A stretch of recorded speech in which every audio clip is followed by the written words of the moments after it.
Sebelum lanjut cerita hari ini, bagi yang menunggu novel Dosenku Suamiku, lanjutan tertunda lama karena writer cerita lagi RS. Mohon doanya semoga lekas sembuh. Terima kasih.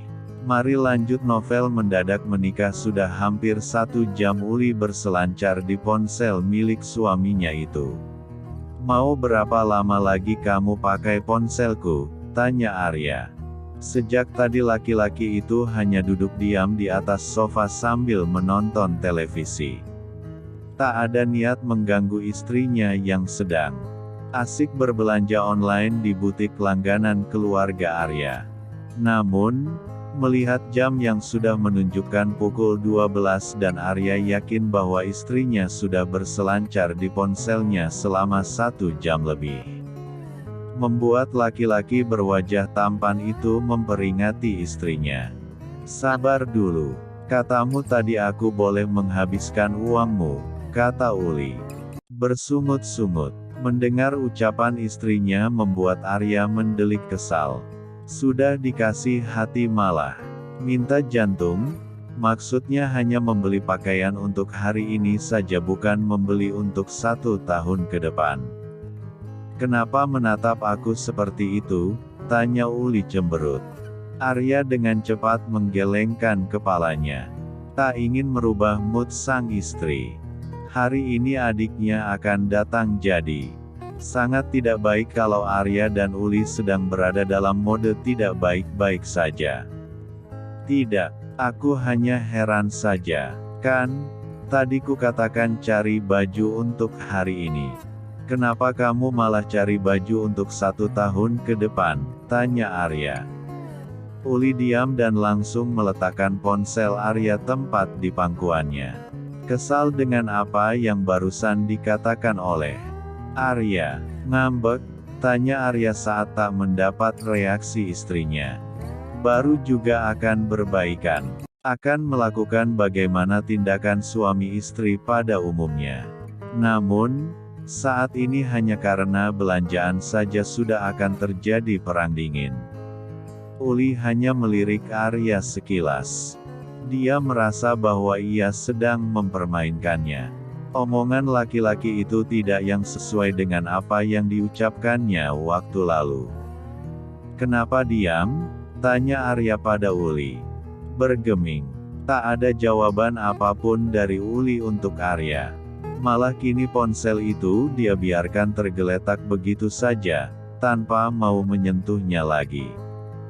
Lanjutkan belanjamu atau nanti adikku keburu datang. Arya bangkit dari kursinya. Dia berjalan menuju dapur dan meninggalkan Uli seorang diri. Uli menatap punggung suaminya yang jauh. Uli baru ingat kalau tadi kata Arya, keluarga adiknya akan datang untuk makan siang. Itu artinya saat ini juga. Oh tidak, Uli sama sekali tidak siap. Dia bahkan masih memasukkan beberapa pasang baju ke dalam keranjang belanjaan. Tidak ada yang sudah dipesan atau sedang dalam perjalanan. Lalu pakaian apa yang akan dia pakai hari ini? Arya, terik Uli dengan tidak sopannya. Arya yang sedang mengambil gelas di dapur hampir saja menjatuhkan gelas itu dari tangannya. Untunglah hal itu tidak terjadi. Kalau sampai terjadi bisa-bisa tangannya terluka. Namun para pekerja juga dibuat kaget oleh teriakan Uli. Mereka tidak percaya bahwa majikan yang terlihat kalem dan manja itu ternyata dahsyat. Dapat dari mana Tuan Arya istri seperti itu? Tanya salah satu pekerja yang sedang memotong rumput. Bayangkan saja di taman suara Uli terdengar menggelegar padahal kediaman keluarga Arya kedap suara. Namun, akibat ventilasi serta jendela-jendela dan pintu yang tidak tertutup membuat seluruh isi rumah bisa mendengar teriakan nyonya besar itu. Gagal sudah acara belanja online terganti dengan hari dengan teriakan Uli yang hampir membuat seluruh penghuni rumah jantungan dan juga gendang telinganya seperti ingin pecah. Gila aja nyonya rumah kita teriak sampai segitunya. Sudah seperti Tarzan kali ini, kata seorang security di pos depan. Arya hanya diam di dapur sambil menuangkan air putih ke dalam gelas yang tadi hampir saja terjatuh dari tangannya. Keluarga itu memang benar-benar memiliki nilai plus tersendiri. Bisa-bisanya teriak seperti itu.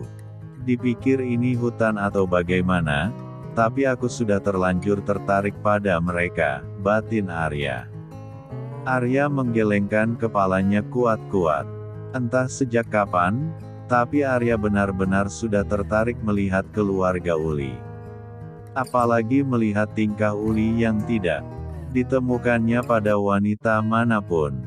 Nasibku memiliki istri langka seperti ini, batin Arya sambil tersenyum menatap sembarang arah, tapi pikirannya memikirkan Uli. Semenjak itu setelah berteriak Uli berlari pergi ke kamarnya. Menaiki anak tangga dengan 1000 langkah supaya bisa cepat sampai. Dia harus segera menyiapkan diri sebelum adik iparnya sampai di rumah ini.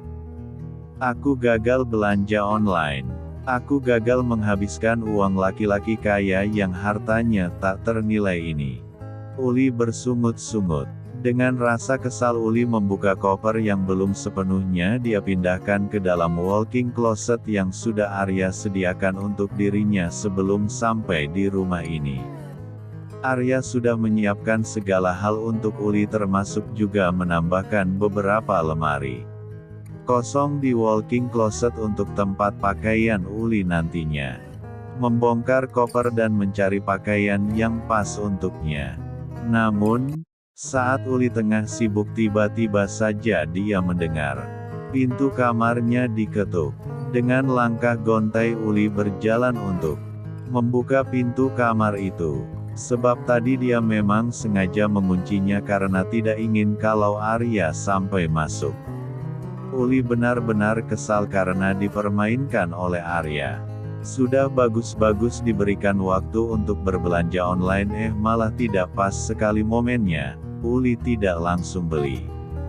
Saat pintu terbuka ternyata yang datang adalah seorang pelayan dengan sebuah bungkusan cukup besar di tangannya. Terlihat dari bungkusan itu ada merek ternama. Jangan lupa subscribe ya, supaya bisa mengikuti cerita selanjutnya.